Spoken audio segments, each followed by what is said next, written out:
Sir ಹಿಂದಿನ ಕಾಲದಲ್ಲಿ ನೋಡಿದ್ರೆ ಹಾಸ್ಪಿಟಲ್ನ ಕಾನ್ಸೆಪ್ಟೇ ಇರ್ತಿರ್ಲಿಲ್ಲ, ಮನೆಯಲ್ಲೇ ಕೂಡ ಹೆರಿಗೆಯನ್ನು ಮಾಡಿಸ್ತಾ ಇದ್ರು, ಅದು ಕೂಡ ಸೂಲಗಿತ್ತಿ ಮಾಡಿಸ್ತಾ ಇದ್ದಿದ್ದು. ಸೊ ಇವಾಗ ನೋಡಿದ್ರೆ ಹಾಸ್ಪಿಟಲ್ ಇದ್ರೂ ಕೂಡ ಸಿಸೇರಿಯನ್ ತುಂಬ ಪರ್ಸೆಂಟೇಜ್ ನೋಡ್ತಾರೆ, ಸಿಸೇರಿಯನ್ನೇ ಮಾಡಿಸ್ತಾ ಹೋಗ್ತಾರೆ. ಸೊ ನಾರ್ಮಲ್ ಡೆಲಿವರಿ ಆಗಬೇಕು ಅಂತಂದರೆ ಯಾವ ರೀತಿ ಕೇರ್ ಮಾಡ್ತಾ ಹೋಗ್ಬೇಕಾಗುತ್ತೆ? ನಾರ್ಮಲ್ ಈ ಲೋಕದಲ್ಲಿ ನಾನು ಆವಾಗ ಹೇಳಿದ ಹಾಗೆ ಗರ್ಭ ಒಂದು ಕಾಯಿಲೆ ಅಲ್ಲ, ಅದಕ್ಕೊಂದು ಹೊಸ್ತು ಮದ್ದು ಬೇಡ, ಔಷಧಿ ಬೇಡ, ಒಂದು ಹೊಸ ಸಿಸೇರಿಯನ್ ಬೇಡ.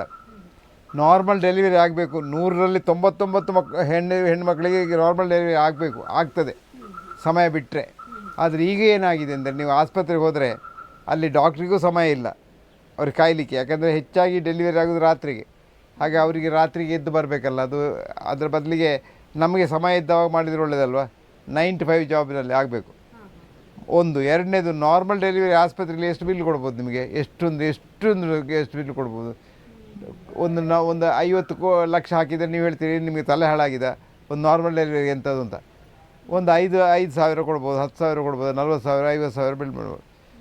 ಆದರೆ ಏನಾದರೂ ಪ್ರೊಸೀಜರ್ ಮಾಡಿದರೆ ದೊಡ್ಡ ಬಿಲ್ ಮಾಡ್ಬೋದಲ್ವ, ಅದು ವ್ಯಾಪಾರ ಆಗಿದೆ. ಹಾಗಾಗಿ ಇಂಡೈರೆಕ್ಟ್ಲಿ ಸಜೆಸ್ಟ್ ಮಾಡೋದು ಒಳ್ಳೆಯದು ಅಂತ. ಅದು ಮತ್ತೆ ಹೆದರಿಸೋದು, ರಿಸ್ಕ್ ಯಾಕೆ ಅಂತ ಮನೆಯವರು ಕೂಡ ಹೆದರಿಸ್ತಾರೆ.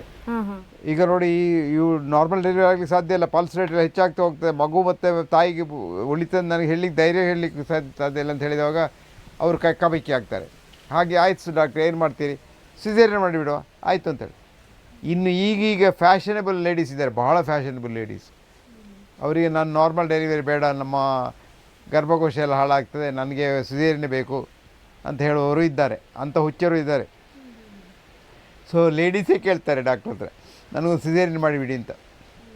ಇನ್ನೂ ಕೆಲವು ಹುಚ್ಚರಿದ್ದಾರೆ, ನನ್ನ ಮಗು ಇಂಥ ದಿವಸವೇ ಹುಟ್ಟಬೇಕು, ಹಾಗಾಗಿ ಸಿಸೇರಿಯನ್ ಮಾಡಬೇಕು, ಅದು ಅಮಾವಾಸ್ಯೆ ದಿವಸ ಹುಟ್ಟಬಾರ್ದು, ಹುಣ್ಣಿಮೆ ದಿವಸ ಹುಟ್ಟಬೇಕು, ಇಂಥದ್ದೆಲ್ಲ ಹುಚ್ಚು ತನಗಳಿವೆ. ಅದಕ್ಕೆಲ್ಲ ಅರ್ಥ ಇಲ್ಲ. ಪೇನ್ ಕಾಣಿಸ್ಕೊಂಡೇ ಇರಲ್ಲ, ಇವರೇ ಒಂದು ಡೇಟ್ ಅಂತ ಫಿಕ್ಸ್ ಮಾಡಿರ್ತಾರೆ. ಅಲ್ಲ, ಇವರಿಗೆ ಪೇಯ್ನ್ ಬೇಡ, ಈಗಿನವರಿಗೆ ಪೇಯ್ನ್ ಬೇಡ, ಪೇಯ್ನ್ಲೆಸ್ ಡೆಲಿವರಿ ಆಗಬೇಕು, ಅದಕ್ಕೆ ಸಿಸೇರಿಯನ್ ಆಗಬೇಕು, ಇಲ್ಲದಿದ್ದರೆ ಎಪಿಡ್ಯೂರಲ್ ಕೊಡಬೇಕು. ಸೊ ಸಿಸೇರಿಯನ್ ಮಾಡಿಸ್ಕೊಳ್ಳೋದ್ರಿಂದ ಹೆಣ್ಮಕ್ಳಿಗೆ ಏನಾದರೂ ಮುಂದೆ ಏನು ಅವ್ರ ಬಾಡಿನಲ್ಲಿ ವೀಕ್ನೆಸ್ ಆ ಥರದ್ದು ಏನಾದರೂ ಆಗುತ್ತಾ, ಹೇಗೆ? ಅಲ್ಲಮ್ಮ, ಹೆಂಗಸರಿಗೆ ಮಾತ್ರ ಅಲ್ಲ, ಮಕ್ಕಳಿಗೂ ಹಾಳು. ಯಾವ ಥರ? ಮಗು ಹೇಗೆ ಅಂದರೆ ಅದಕ್ಕೆ ಒಂದು ಕಾನ್ಷಿಯಸ್ನೆಸ್ ಅಂತ ನಾನು ಹೇಳ್ತಾ ಇದ್ದೆ, ಮಗುವಿಗೊಂದು ಸ್ಥಿರತೆ ಮನಸ್ಸಿನಲ್ಲಿ ಇದ್ದುಂಟಲ್ವ, ಅದು ಹೊಟ್ಟೆಯಲ್ಲಿರುವಾಗ 9 ತಿಂಗಳು ಅದಕ್ಕೊಂದು ನಮೂನೆಯ ಕಾನ್ಷಿಯಸ್ನೆಸ್ ಉಂಟು.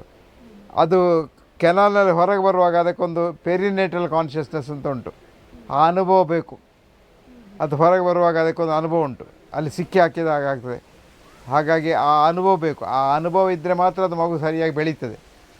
ಅದನ್ನು ಸತ್ತ ನೇರ ಹೊಟ್ಟೆಯನ್ನು ತೆಗೆದರೆ ಆ ಅನುಭವ ಇಲ್ಲ ಅದಕ್ಕೆ, ಹಾಗೆ ಸರಿಯಾಗಿ ಬೆಳೀಲಿಕ್ಕೆ ಆಗೋದಿಲ್ಲ.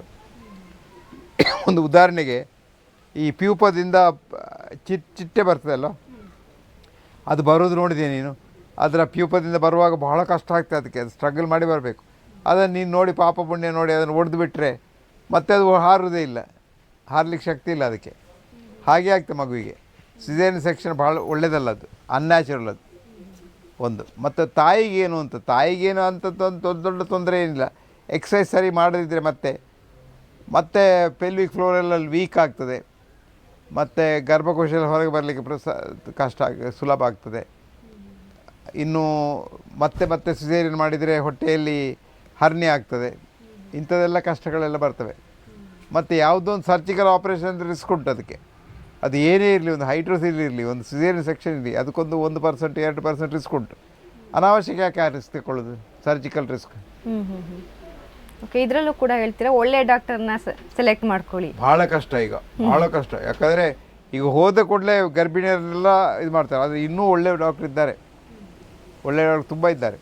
ನನ್ನ ಮೊಮ್ಮಗಳಿಗೆ ಗರ್ಭಿಣಿ ಆದ್ಲು ಅವಳು.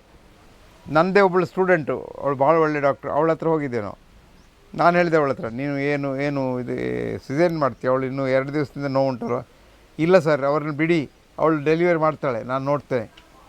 ಅವಳು ಬಿಡಲೇ ಇಲ್ಲ. 3 ದಿವಸ ನೋಡಿ ಏನೂ ಮದ್ದು ಕೊಡದೆ ನಾರ್ಮಲ್ ಡೆಲಿವರಿ ಮಾಡಿದ್ಲು. ಹಾಗಾಗಿ ಒಳ್ಳೆ ಡಾಕ್ಟ್ರುಗಳು ಇದ್ದಾರೆ, ಇಲ್ಲಂತಿಲ್ಲ. ಎಲ್ಲಿ ಹುಡುಕೋದು? ಒಳ್ಳೆ ಮನುಷ್ಯರನ್ನು ಹುಡುಕೋದೇ ಕಷ್ಟ ಈಗ. ಡಾಕ್ಟ್ರು ಅಂತಲ್ಲ, ಸಮಾಜದಲ್ಲಿ ಒಳ್ಳೆಯವರೇ ಕಮ್ಮಿ ಆಗ್ತಾ ಬಂತಾರೆ. ಒಳ್ಳೆಯವರಿದ್ರೆ ಸಮಾಜದಲ್ಲಿ ಕಷ್ಟವೇ ಇಲ್ಲ ಅಲ್ವಾ? ಇವತ್ತು ಇನ್ನೊಂದಷ್ಟು ಕಾಲ್ಸ್ ಬರುತ್ತೆ ಸರ್, ಒಳ್ಳೆ ಡಾಕ್ಟರ್ ಯಾರು ಸಜೆಸ್ಟ್ ಮಾಡಿ ಅಂತ. ನನಗೂ ಬರ್ತದೆ, ಅದೇ ನಿಮಗೆ ಬರುತ್ತೆ, ಇನ್ನೊಂದಷ್ಟು ಕಾಲ್ಸ್ ಬರುತ್ತೆ. ಅದಲ್ಲ, ಅದು ಮಾತ್ರ ಅಲ್ಲ, ನಾನೀಗ ಬೆಂಗಳೂರಿನಲ್ಲಿ ಒಳ್ಳೆ ಡಾಕ್ಟ್ರ್ ಯಾರು, ನಾನು ಯಾರನ್ನ ಗೊತ್ತೇ ಅವ್ರು ಹೇಳಿದರೆ ಅವರ ಫೋನ್ ನಂಬರ್ ತೆಗೆಸ್ಕೊಡಿ. ನಾನು ಯಾವಾಗಲೂ ನನ್ನ ಸ್ಟೂಡೆಂಟ್ಸ್ ಎಲ್ಲ ತುಂಬ ಇರ್ತಾರೆ ಎಲ್ಲ ಕಡೆಯಲ್ಲಿ, ಇಂಡಿಯಾದಲ್ಲಿ ಎಲ್ಲ ಇದ್ದಾರೆ. ಯಾರಾದ್ರು ಕೇಳಿದರೆ ನನ್ನ ಗೊತ್ತಿದ್ದ ಸ್ಟೂಡೆಂಟ್ಸ್ ಹೇಳೋದು. ಈಗ ಬೆಂಗಳೂರಿನಲ್ಲಿ ಕೇಳಿದರೆ ನನಗೆ ಗೊತ್ತುಂಟು ಕೆಲವರು ಒಳ್ಳೆ ಡಾಕ್ಟ್ರುಗಳಿದ್ದಾರೆ ನನ್ನ ಸ್ಟೂಡೆಂಟ್ಸ್. ಅವ್ರು ಹೇಳಿದರೆ ಅವ್ರದ್ದು ಫೋನ್ ನಂಬರ್ ಕೊಡಿ, ಅವ್ರದ್ದು ಇಮೇಲ್ ಕೊಡಿ, ಅವ್ರಿಗೆ ನೀವು ಮುಂದೆ ಮಾತಾಡಿ ನಾನು ನೋಡಲಿಕ್ಕೆ. ಇದು ಕಷ್ಟ ಅಲ್ವಾ? ಅದಲ್ಲ, ಕೆಲವರು ಎಲ್ಲಿ ಅಂದರೆ ಒಂದು ನಾನು ಹೇಳಿದ್ದೆ ನಿಮಗೆ ಈ ಕಾಯಿಲೆಗೆ ಒಳ್ಳೆ ಡಾಕ್ಟ್ರು ನಿಮ್ಮ ಹ್ಯಾಂಡ್ಸಲ್ಲಿದ್ದಾರೆ. ನಿಮ್ಮ ಹ್ಯಾಂಡ್ಸಲ್ಲಿ ಯಾರು ಒಳ್ಳೆ ಡಾಕ್ಟ್ರು ಅಂತ ಹೇಳಿ. ಇಲ್ಲ, ಯಾಕಂದರೆ ಅವ್ರ ಪರಿಸ್ಥಿತಿ ಆ ಥರ ಬಂದಿರುತ್ತೆ ಸರ್. ಎಷ್ಟೋ ಸಮಯ ಎಷ್ಟೋ ಕಡೆ ಸುತ್ತಿರ್ತಾರೆ, ಎಷ್ಟೋ ದುಡ್ಡನ್ನು ಖರ್ಚು ಮಾಡಿರ್ತಾರೆ. ಸೊ ಅಲ್ಟಿಮೇಟ್ ಇದ್ಯಾವುದೋ ಒಂದು ಯೂಸ್ ಆಗ್ಬೋದು ಅಂತ ಅನ್ನಿಸ್ತಾ ಇರುತ್ತೆ. ಅದೆಲ್ಲ ಸತ್ಯ. ಆದರೆ ಅದರಲ್ಲೆಲ್ಲ ಅವರ ಸ್ವಾರ್ಥ ಮಾತ್ರ ಇರೋದು, ಇನ್ನೊಬ್ಬರ ಸುಖ ಕಷ್ಟ ಅವ್ರಿಗೆ ಗೊತ್ತೇ ಇಲ್ಲ. ನಮ್ಮ ಜನ ಹೇಗೆ ಗೊತ್ತಾ, ನಮ್ಮ ಸಂಸ್ವಾರ್ಥ, ತುಂಬ ಸ್ವಾರ್ಥ. ಇವತ್ತು ನೋಡಿ ನನಗೊಂದು ಇಲ್ಲಿ ಒಂದು ಲೆಕ್ಚರಿಗೆ ಕರೆದಿದ್ದಾರೆ. ಅದು ಯಾಕೆ ಕರೆದ್ರೆ ಅಂದರೆ ನಮ್ಮ ಸಂಬಂಧವರೊಬ್ಬರು ಕರೆದ್ರು ಅಂತ ನನಗೆ ಬರದೆ ತ್ರಿಶಂಕು ಸ್ವರ್ಗ ಆಯ್ತು. ನನಗೆ ಬರಲಿಕ್ಕೆ ಮನಸ್ಸಿರಲಿಲ್ಲ ನನಗೆ. ಮತ್ತು ನಾನು ಸಂಜೆ ಈ ಲೆಕ್ಚರ್ಸ್ ನಾನು ಆ್ಯಕ್ಸೆಪ್ಟ್ ಮಾಡೋದಿಲ್ಲ, ಯಾಕಂದರೆ ನನಗೆ ರಾತ್ರಿ ಬೆಂಗಳೂರಲ್ಲಿ ಕೂತ್ಕೊಳ್ಳೋದಾಗೋದಿಲ್ಲ. ಇವರಿಗೆ ನೋಡಿ ಇಲ್ಲಿ ಬರಬೇಕಂತೆ, ನಾನು ಸಂಜೆಯೇ ಆಗಬೇಕಂತೆ. ನಾನು ಸಂಜೆ ಬೇಡ ಅಂತ ಹೇಳಿದರೆ, ಇಲ್ಲ ನಮಗೆ ನಾವೆಲ್ಲೋ ಕೆಲಸ ಮುಗಿದು ಆಗುವಾಗ 6:30 ಗಂಟೆ ಆಗ್ತದೆ. ಅವರು 6:30 ಗಂಟೆ ನಂತರ ಅವ್ರಿಗೆ ಪುರ್ಸೋದಾಗೋದು. ಅವರ ಪುರ್ಸೋದಿಗೆ ನಾನು ತಯಾರಾಗಿರಬೇಕು. ಇಷ್ಟು ಜನ ನಮ್ಮ ಸ್ವಾರ್ಥ ಜನಗಳಿದ್ದಾರೆ. ವೀಕ್ಷಕರೇ, ಕಾರ್ಯಕ್ರಮ ಮುಂದುವರಿಯುತ್ತೆ ಚಿಕ್ಕದೊಂದು ಬ್ರೇಕ್ ಆದಮೇಲೆ.